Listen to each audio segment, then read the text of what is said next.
Good evening. Hope everybody's still got energy in them. It's an honor to be here.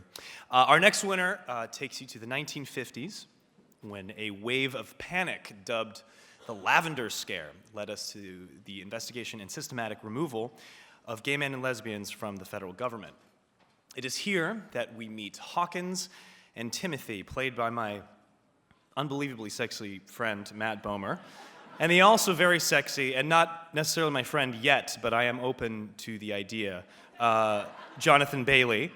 The two men fall in love and struggle to keep their affair a secret. This limited series, based on Thomas Mallon's 2007 novel, captures the struggles and triumphs of love through 50 years of LGBTQ history.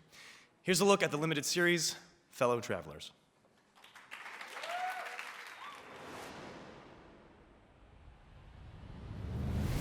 Tim, what do you want? I want to be with you. Sleep in the same bed with you all night. Not get kicked out at midnight so the neighbors won't see me leaving in the morning. I want to eat a meal with you like other couples. We have never eaten in a restaurant. Men do eat in restaurants. I could be your cousin. Nephew. From the poor side of the family. Obviously.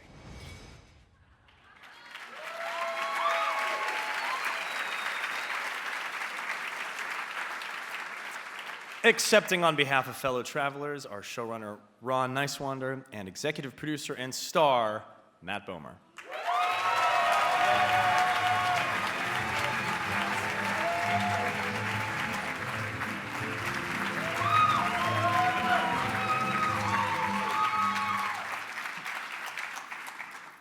Hi, everybody. Sorry, I can't read a teleprompter. I don't see that well, so I have this. This is such an honor, who we are sharing the stage with tonight. I hate to use the word that Mel wouldn't use, but it does humble me. I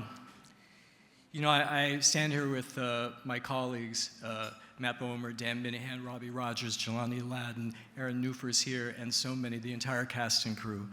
And I want to thank Paramount for supporting the show. And I want to thank my Showtime and Fremantle executives who developed the show.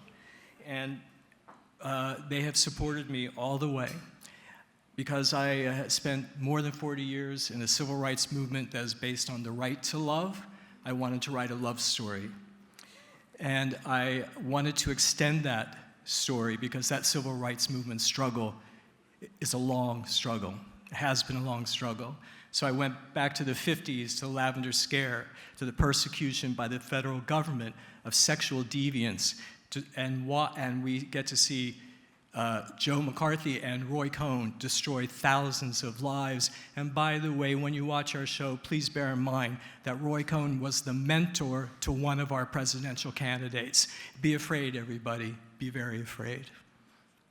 And we went from there. I wanted to extend the series to cover our struggles. So we go through the 60s and the 70s and the assassination of Harvey Milk into the 80s and the AIDS crisis when our government's indifference contributed to the death of thousands of people.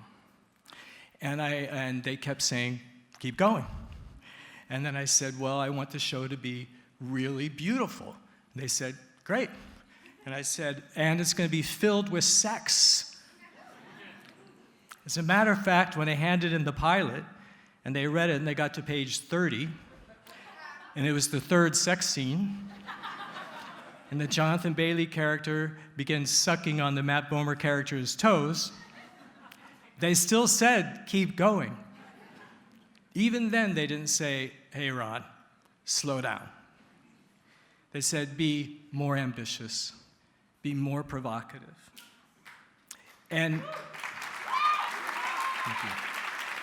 And our business is going through these changes, and I keep reading about, I don't quite understand, and we wonder what is going to happen.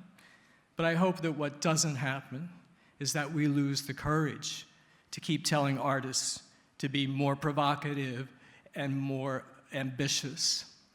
And we just don't start serving some algorithm that doesn't really care if we move people to think or feel.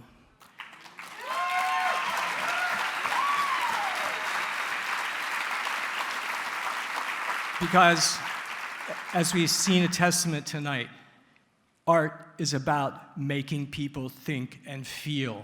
I've spent my life trying to do it. Thank you for honoring that tonight. Thank you.